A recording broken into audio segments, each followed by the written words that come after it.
Nous avons obtenu ce démantèlement, je peux vous dire que les éoliennes de Guerne n'existent plus, 140 mètres, les mâts, tout ce qu'il y a dans le sol, extérieur, et ils ont remis les terrains en état. Donc c'est possible en France. Mais ça a été sur une décision de justice, on est bien d'accord. Donc c'est possible. Donc il y a une filière de démantèlement éolien qui va exister en France. La préfecture attend d'avoir la fin de chantier qui va être délivrée par la Socotec et qui sera délivrée en présence de Madame la sous-préfète de Pontivy et Xavier Blanquer, l'inspecteur à l'environnement qui est chargé de délivrer les permis de construire pour les sites industriels classés à la DTM de Vannes. Et vous avez réussi à faire démonter combien d'éoliennes? C'est pas moi. Alors je le précise. À quel endroit? Je le précise. Je le précise. C'est monsieur Jean-Jacques Péchard aussi en retraite aujourd'hui. Madame Péchard, c'est sa femme. C'est une association qui s'appelle la CPEG, l'a obtenue. Et moi j'étais dans l'association pendant longtemps, je l'ai soutenue. Et aujourd'hui je suis dans une autre association. Donc c'est possible. C'est possible, on l'a fait. Voilà.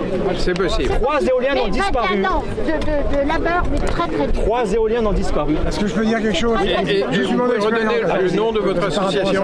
L'association, la CPEG. La CPEG. C'est la CPEG. Qui a obtenu le démantèlement des 3 éoliennes de Guerne. Et aujourd'hui, l'association La Pierre du Diable a pris le relais et a quasiment obtenu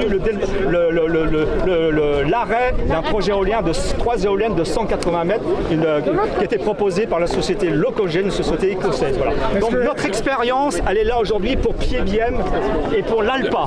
Pour vous tous, ce qui a été saccagé à l'intérieur de la Bretagne. On ne vient pas prendre la lumière, on vient vous aider. Pas du tout. J'espère que vous avez compris.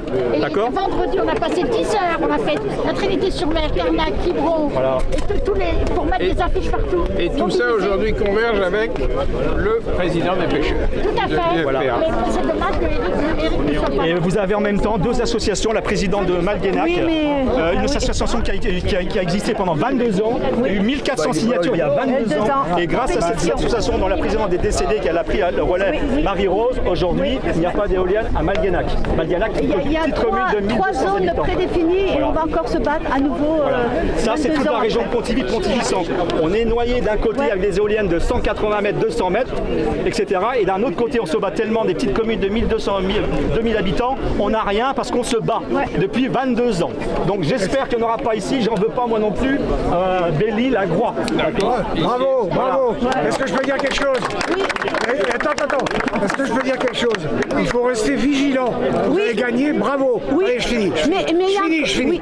Il faut rester vigilant parce qu'à Trédiard, dans les Côtes d'Armor, exactement comme vous, on a obtenu le démantèlement de 3 éoliennes au Conseil d'État. Oui. Elles ont été démolies, la friche a été enlevée, l'agriculteur a retrouvé son terrain et tout.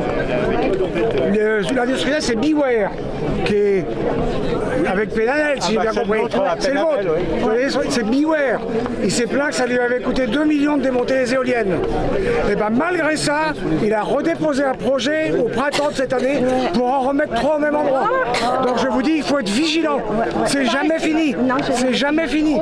Ils peuvent revenir. On fait tous les conseils municipaux, ne vous inquiétez pas, on est là tout le temps. On aille à l'Élysée. Faut rien lâcher. Il faut rien lâcher, mais dites-on lâche. Monsieur Jardin, vous êtes aujourd'hui là. J'espère que vous n'allez pas nous lâcher parce qu'aujourd'hui, c'est le début. Il y a eu un saccage, la pomme, le verre est rentré dans la pomme en centre-Bretagne, en Bretagne. Aujourd'hui, maintenant, c'est notre littoral. Vous avez pris entre guillemets le cheval à bras-le-corps avec les ZFE. Je vous ai entendu dans les médias, je vous écoute, j'écoute tous les médias, je regarde tout le monde, j'en fais mon analyse. Et aujourd'hui, vous êtes là, vous êtes venus. C'est un espace médiatique impeccable, un lieu magnifique. Donc je sais que vous allez être sollicité, mis sous pression, puis vous allez avoir votre santé aussi, peut-être puis vous allez vieillir. Est-ce qu'il y aura des relais? Parce que est-ce que c'est un soufflet qui va retomber? Parce qu'ici vous avez beaucoup de gens. Donc quel est votre plan? Vous avez un plan, monsieur Jardin? Il n'y a pas de plan, il n'y a pas de budget. Voilà, j'ai plus rien à dire. Avez-vous un plan, une stratégie? Christian. Si vous vous battez que pour les éoliennes, vous avez des gens concernés. Si on se bat pour la facture, on a le peuple. On a le peuple. Donc, on est en train de recadrer ça sur le combat pour la facture d'électricité. Très bien. La facture d'électricité, elle a déjà doublé depuis les 12 dernières années. Tout le monde sait très bien qu'on tape au plafond. On sait très bien que nos boulangers en France sont ric-rac. Il y en a déjà beaucoup qui ont fermé. Donc, le plan, c'est de gagner la population. Ce qui, à un moment, va faire basculer le politique, c'est quand on aura vraiment 8 Français sur 10 qui seront conscients que derrière ce drame contre lequel vous vous battez, c'est eux qui payent. C'est notre message depuis 3-4 ans. Oui. Mais c'est ça qui, à un moment, va ramener l'ensemble du corps politique vers La raison. Oui, la raison. Et surtout, non seulement ils payent, mais ils payent pour rien puisqu'on est déjà décarboné. Ça, on a entendu, tout le monde a entendu dans la presse, depuis 15 jours, on n'a que ça. Voilà, donc ça fait 15 jours qu'on mène une très grosse offensive et vous avez remarqué que depuis 15 jours, on ne parle plus des éoliennes, on parle de la facture. Et comme ça, c'est pour fermer le robinet. Alors moi je dis une autre chose, le moratoire, Monsieur Jardin, le moratoire qu'il y a eu, c'était une bonne chose. Et attention, c'est un piège.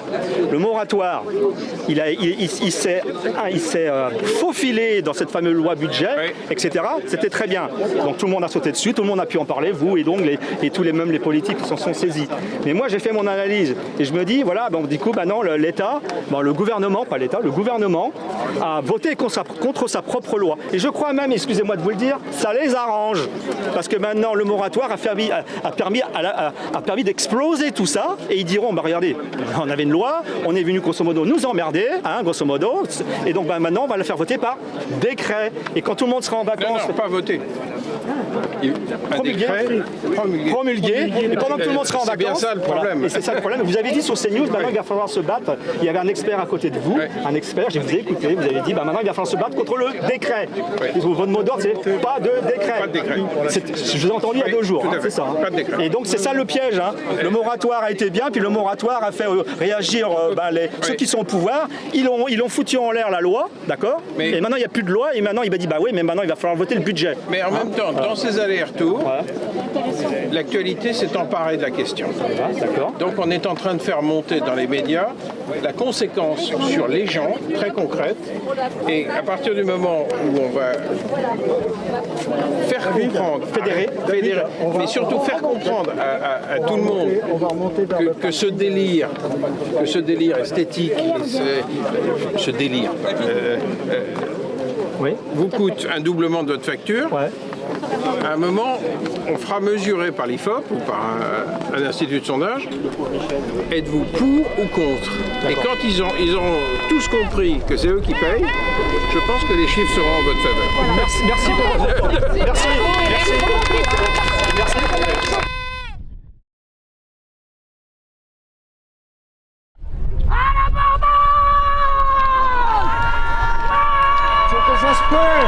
Faut qu'on fasse peur.